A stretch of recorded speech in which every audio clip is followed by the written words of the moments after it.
The other thing too is you get a bit of Deke's relationship with Pam in this one that you didn't get before. Yeah. Where Deke tries to stiff Danny and Pam stands up for him. Yeah. You also have his cowardly nature come out when Emmy comes and assails him for a paycheck, and then they give her the wrong paycheck, and she rightfully bemoans him.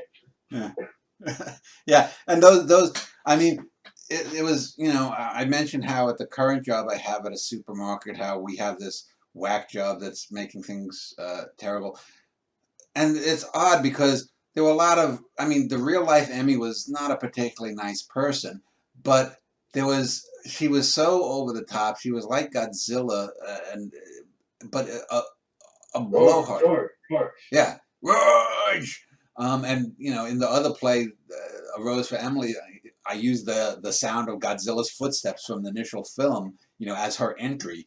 And you know, she was just that kind of a person. And there was Tourette's Tammy, and there was the George character, and both her George and George Ozma, the black guy, and it was just an interesting time, and I doubt there are many workplaces like that now because of political correctness. That, you know, something is always lost, no matter what is gained. People might feel they've gained more respect at work in some places, but they've also lost some key elements of what makes people human, even the negatives here and there. So, do you see as the past as the better alternative, or do you see the future as slightly better? no, I mean, I think, you know, something goes up, something comes down. I think if you But all went, heads towards mediocrity. yeah, I think if you went to ancient Rome and then you went to, you know, 1,000 years ago with the Norman conquest, and then you went to Ferdinand and Isabella in Spain, and then you went to up in Canada when they were hunting, uh, you know, muskox or whatnot, and then you came back down.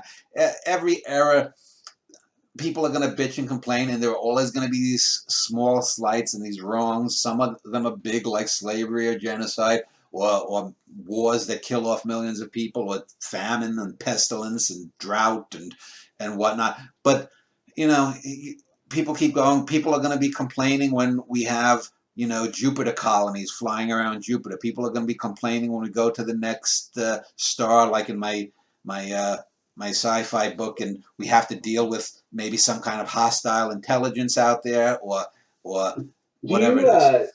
since this is about a management team, and what do you think of the 10-to-1 rule? I forget whether you bring it up in this play or one of the two that we're about to discuss. But do you think that there is a bit of truth in that? Do you think? Yeah, I mean, I would go say that you only need a manager for every 20 or 25 people, and I think I say that. I forget whether it's in this play or not, too. And I forget the name of the book that I read. This is a book that I read probably in the mid-'70s in junior high school or so, mid to late '70s. And back in the '50s and '60s, there were lots of books on theories of capitalism and whatnot, and I forget who the hell wrote it. But I think that is if you have, I mean, you gotta hire people that you believe in and whatnot, and let them fail or let them succeed, but stop interfering. Micromanagement, overmanagement is one of the big killers of all business and all kind of organizational things. What do you think of business and art merging, though, in publishing industries? Because I've always thought that's sort of a bizarre thing. I remember Orson Welles talking about how filmmaking was sort of like business and art merging, and how it never works. Appealing to an audience as an artist and appealing to an audience as a businessman is different. Whereas, you know, a food store, a hotel, these type of things I can understand just operating completely like businesses. But the publishing industry, which you take shots at every now and again, seems to be in a state where it's always trying to combine art and business, and it never mixes well. And it never will, because they're two separate domains. It's just like medicine and business should not mix. And I'm not saying that doctors shouldn't be well paid, but you don't need all of these people The reason medical care here in the U.S. costs so much isn't because the doctors are paid more. It's because you have CEOs of these private insurance companies that can fly on jets. I mean, it's ridiculous. I mean, the overhead for insurance companies is ridiculous. And that's the thing and the same thing with drug companies, pharmaceutical companies. So there are certain things. The arts and medicine should not be held to the same standard. And same thing with schooling. People, oh, schools should be run like a business. Yeah, because capitalism works so fucking well. Let's run our schools like that. Prisons are another example. You shouldn't have prisons as a for-profit business. But these are topics that are worthy of 5 or 10 hour videos on their own with someone more expert in them than I am.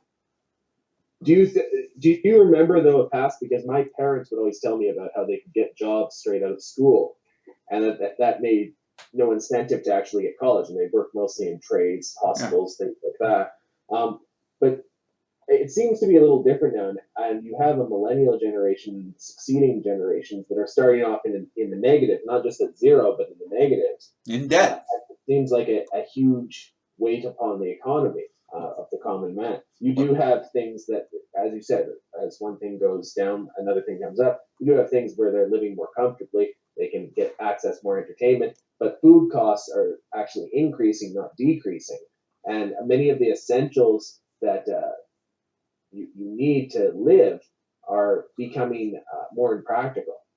And that's by design, because when you have this technology that frees people open, and I can talk with, like I recently did an interview with this teacher at a film school last week, when I can talk to someone who's living in Mumbai, India, and it doesn't cost me, $5 a minute to speak to someone like it would have 20 years ago, that's dangerous. People can spread ideas. We can talk. I can record it. I can put it out there.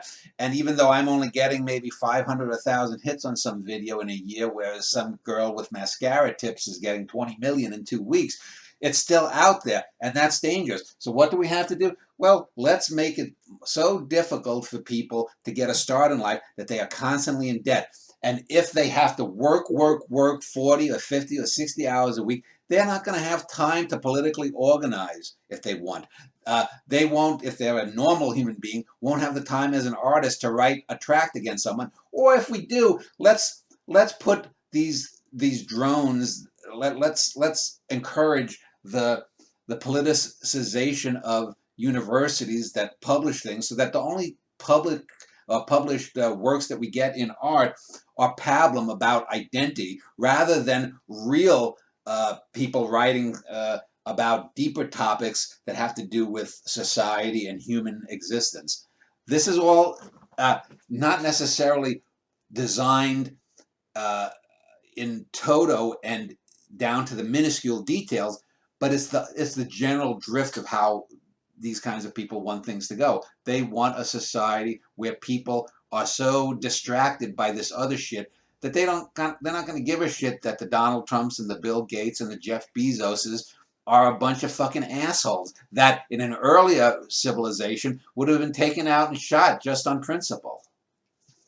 They recently talked about how they were how companies are able to take their excess profits and put them into their stock, something that was illegal maybe 20, 30 years ago. And ever since the Reagan administration, the steps that are taken to provide some security to its investors are slowly being taken away. Reagan administration through the Trump administration. Well, I think in here in the U.S. there was the Glass-Steagall Act. Two acts in the 20th century that did most to screw people over was Taft-Hartley, which was basically was an anti-labor union thing in the late 40s that Harry Truman opposed, which basically meant that people, this is why we have, like, Texas is a right-to-work state, which means basically the exact opposite. I don't have a right to work. I can't go in and demand a job.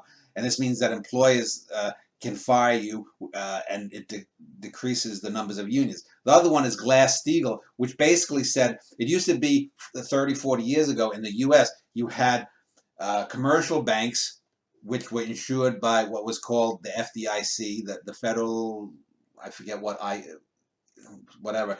And then there were home lending banks, savings and loan associations, which were for individuals, and that was covered by what was called the FSLIC, which I forget what it stood for because I worked at a bank in the late 80s.